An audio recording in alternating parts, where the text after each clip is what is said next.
Welcome back. You are listening to the home of forbidden romances.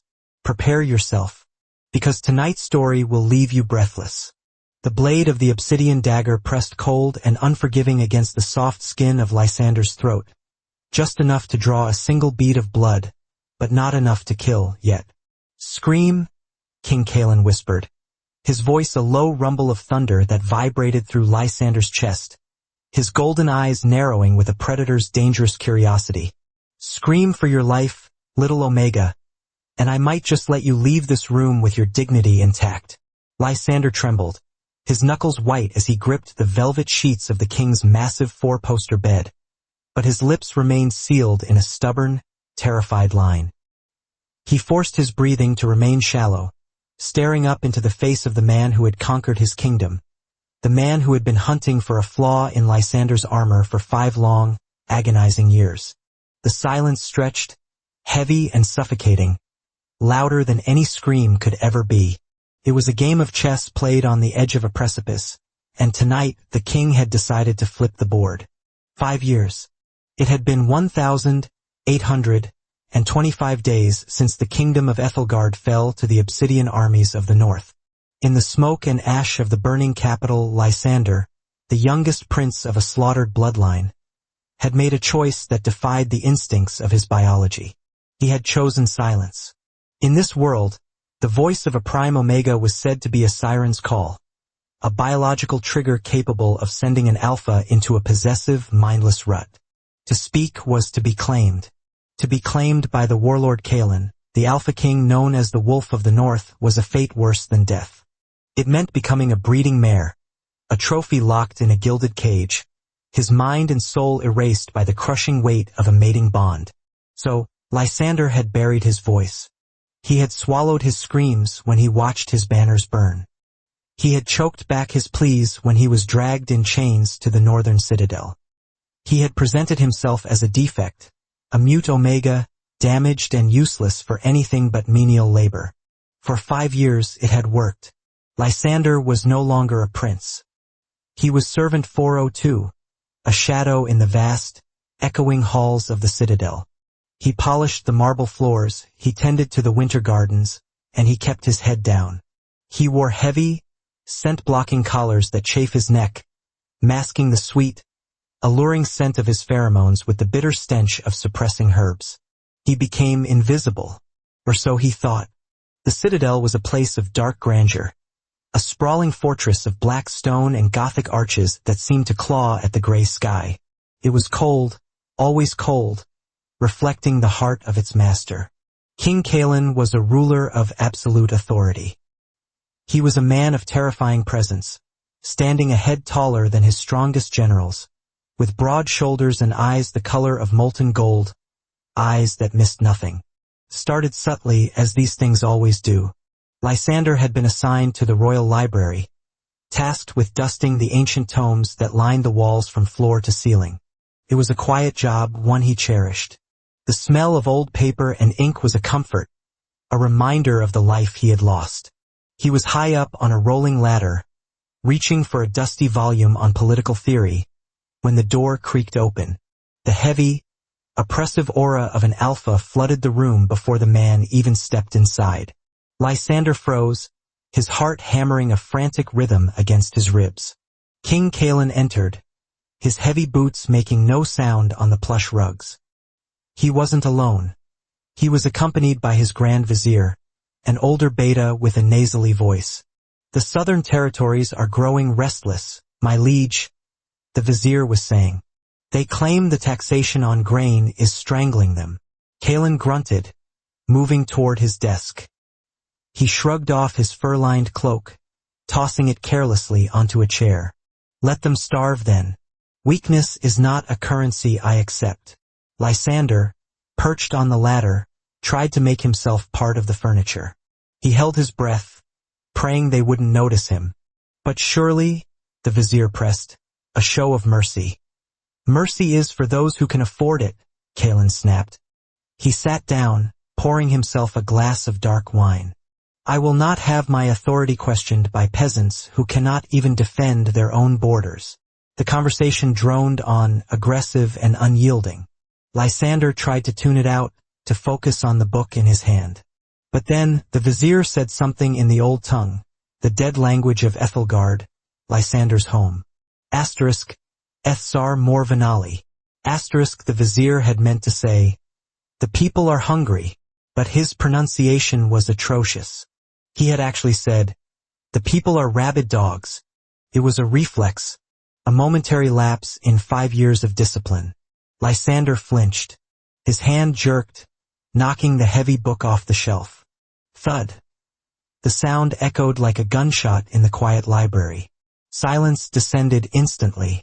Lysander squeezed his eyes shut, cursing his clumsiness. When he opened them, Kaelin was standing at the bottom of the ladder. The king wasn't looking at the fallen book.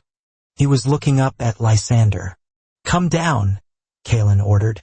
His voice was calm, but there was an edge to it, sharp, testing. Lysander climbed down, his legs trembling. He kept his eyes on the floor, bowing low, performing the role of the terrified, mute servant perfectly. Kaelin stepped closer. The scent of him, wood smoke, cold rain, and raw, potent power, washed over Lysander, making his Omega instincts scream in confusion. Part of him wanted to run. Part of him, the treacherous biological part, wanted to bare his neck. "You dropped this," Kaelin said, nudging the book with his boot. "And you flinched." Lysander nodded quickly, gesturing to his ears and then his mouth, pantomiming that the noise had startled him. "No," Kaelin murmured, tilting his head. "You didn't flinch at the noise. You flinched before the book fell. You flinched when the vizier spoke." Lysander froze. Kaelin reached out, his large hand grasping Lysander's chin, forcing him to look up. The king's skin was rough, calloused from the sword, but his grip was surprisingly gentle. "Do you understand the old tongue, little servant?" Lysander shook his head frantically, widening his eyes in feigned innocence. No, I am nothing. Just a cleaning boy. Kaelin studied him, his golden eyes searching Lysander's face, dissecting him. For a moment, Lysander thought he saw a flicker of recognition or perhaps fascination. "A pity?" Kaelin whispered, leaning in close, his breath ghosting over Lysander's ear. "I have need of a translator. The punishment for lying to the king is severe." He released Lysander abruptly. "Get out." Lysander fled the library, his heart pounding in his throat. He didn't know it then, but the hunt had begun. Over the next few weeks, the atmosphere in the citadel shifted. Lysander felt eyes on him constantly. Whenever he entered a room, the king seemed to be there. Kaelin began to test him. He would leave complex military maps open on his desk when Lysander was cleaning, maps with intentional, glaring errors regarding the geography of Ethelgard. It took every ounce of Lysander's willpower not to correct them, not to trace the hidden mountain passes that only a native prince would know. He would summon Lysander to pour wine during council meetings, then switch to the old tongue, telling crude jokes or discussing brutal plans for the occupation of Lysander's former home, watching the servant's face for a micro-expression, a tightening of the jaw, a dilation of the pupils. Lysander became a statue. He turned his mind into a fortress, dissociating from the words, focusing only on the rhythm of his breathing. ***. Do not react. You are mute. You are deaf to their words. You are nobody. But the stress was taking its toll. The scent blockers were losing their efficacy as his stress levels spiked. He was losing weight, the shadows under his eyes deepening. The breaking point came on the night of the Blood Moon Festival. The castle was alive with revelry. The wine flowed freely, and the air was thick with the scent of roasted meats and the heavy, intoxicating pheromones of rutting alphas and heating omegas. It was a dangerous night for someone like Lysander. He tried to hide in the servants' quarters, but the head steward, a cruel man who delighted in the suffering of the conquered, dragged him out. "The king requires more wine in his private chambers," the steward sneered, shoving a heavy silver carafe into Lysander's hands. "And don't drop it, you useless mute." Lysander's stomach churned. The king's private chambers. No servant went there and returned the same. He walked the long, torchlit corridors, the stone cold beneath his thin shoes. When he reached the heavy oak doors, the guards let him pass without a word, their pitying glances burning his back. The room was dim, lit only by the fireplace and a few scattered candles. Kalen was sitting in a high-backed velvet chair near the fire, staring into the flames. He had discarded his formal tunic.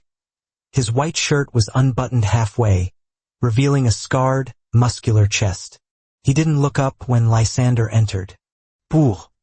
Lysander approached, his hands steady despite the terror gripping his heart. He filled the goblet on the small table. "Leave the bottle," Kalen said, "and come here."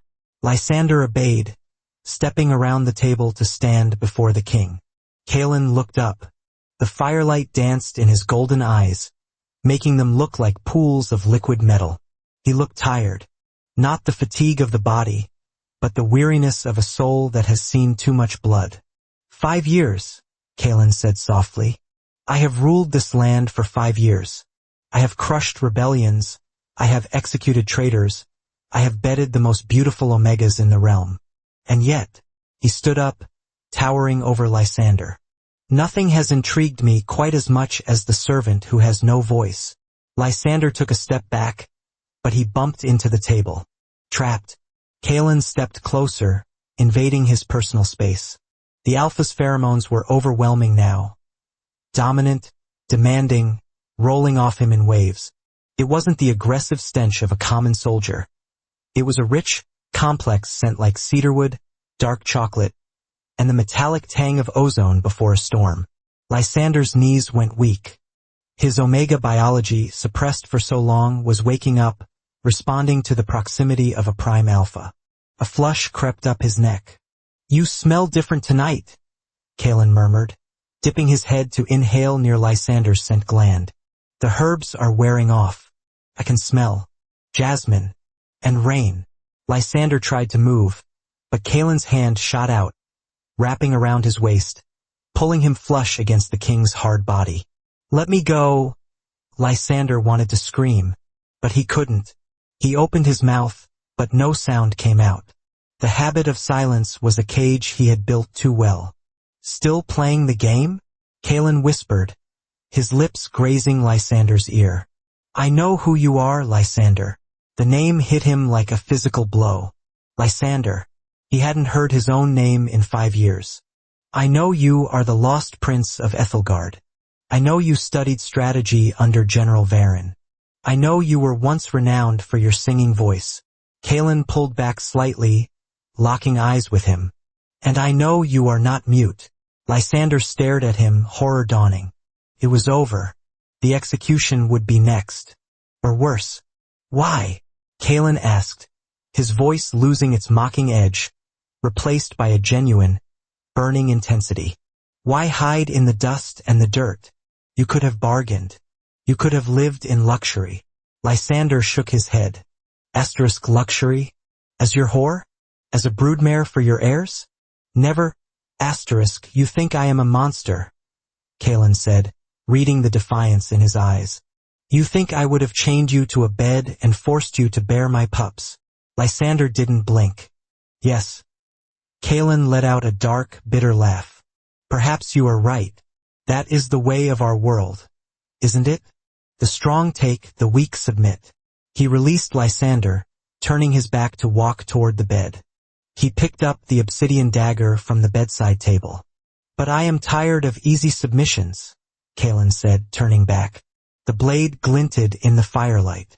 I am tired of Omegas who swoon at the scent of my power. I want fire. I want resistance. He walked back to Lysander, the dagger held loosely in his hand. Tonight, we end the charade. And that was when he pressed the blade to Lysander's throat. Scream, Kalen commanded again. Scream for your life. Lysander felt the sting of the blade. A droplet of warm blood trickled down his neck, staining his collar. The pain was sharp, real.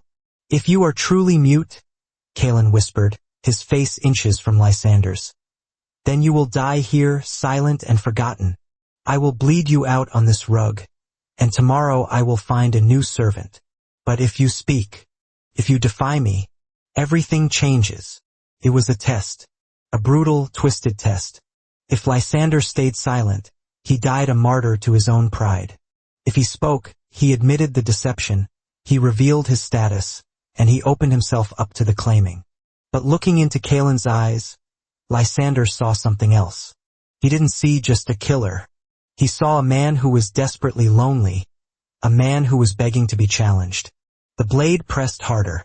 Lysander's survival instinct, honed over 5 years of hell, finally snapped the chains of his resolve. "Stop!" Lysander rasped. The word was broken, rusty, barely a whisper. It scraped his unused vocal cords like sandpaper. But in the silence of the room, it was a thunderclap. Kaelin froze.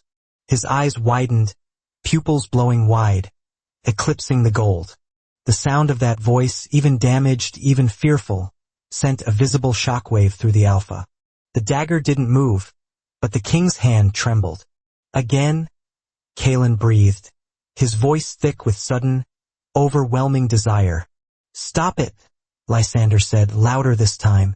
His voice was melodic, carrying a natural resonance that vibrated in the air. "Get away from me." Kaelin dropped the dagger, clattered to the floor.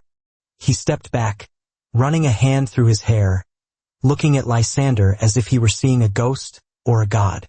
"The legends were true," he muttered. A Prime Omega's voice. "It is dangerous." Lysander stood his ground, touching the small cut on his neck. "You knew," he croaked. "You knew all along." "I suspected," Kaelin corrected. "I didn't know until now." "So what now?" Lysander challenged, his voice gaining strength, the anger of 5 years finally finding an outlet. "Do you rape me now? Do you claim me? Do you throw me in the dungeon for treason?" Kaelin looked at him, and for the first time the king looked vulnerable.